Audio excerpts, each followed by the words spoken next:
जो होता हमर तोता।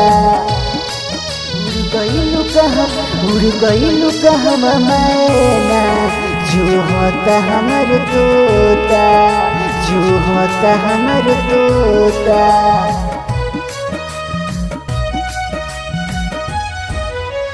उड़ गइलु कहवा मैना, जो होता हमर तोता। उड़ गइलु कहवा मैना, जो होता हमर तोता। तोहरा सुनाई याद में, तोहरा सुनाई याद में होखिया रोजो भिगोता। उड़ गइलु कहवा मैना, जो होता हमर तोता। उड़ गइलु कहवा मैना, जो होता हमर तोता। जो होता हमर तोता।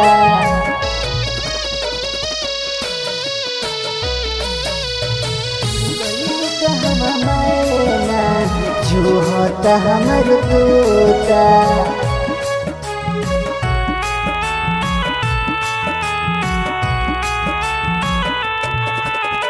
टूटता हमर दिलवा, लूटता रे जहान हो।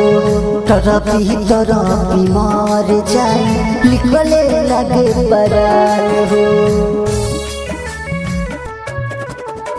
टूटता हमर दिलवा, लूटता रे जहान हो। तरपी तरपी मर जाए, निकले लगे परान हो।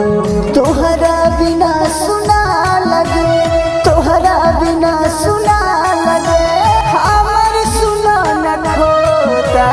उड़ गइलु कहवा मैना, जो होता हमर तोता। उड़ गइलु कहवा मैना, जो होता हमर तोता। कहवा मैना, जो होता हमर तोता। कहवा मैना, जो होता हमर तोता।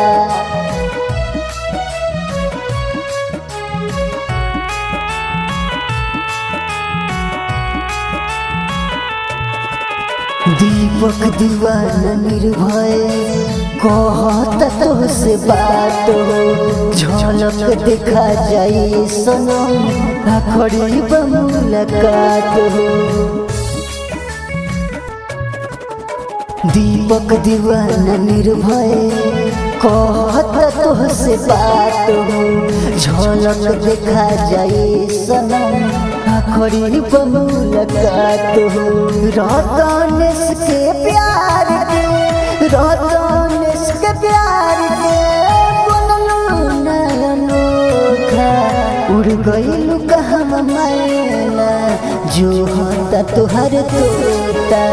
उड़ गइलु कहवा मैना, जो होता तोहर तोता।